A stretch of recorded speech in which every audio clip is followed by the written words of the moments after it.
Hej og velkommen til denne video i Fortis Project Flow, hvor jeg i dag vil vise jer lidt om Project Flow, ferie- og fraværsoversigten.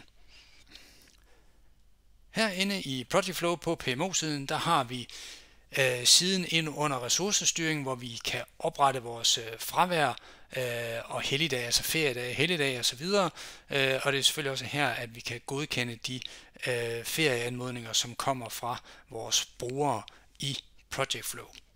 Der er en ny funktion, der er kommet herned, som hedder fraværsoverblik.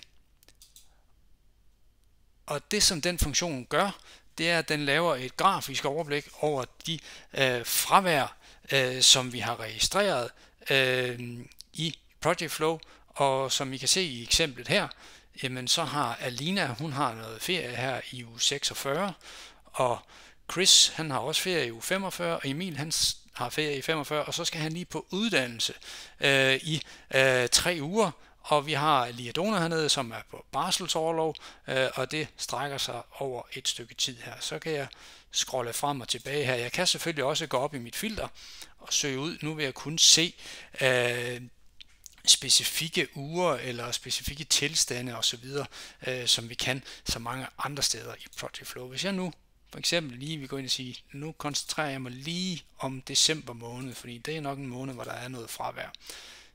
Og nu har jeg søgt ud for de uger, der er i december, og der har jeg også en hellig eller 2 helligdage herhenne, den 25. og 26, og jeg kan se det her overblik ret nemt omkring ens ferie og fravær i denne fine oversigt. Tak for at du så med.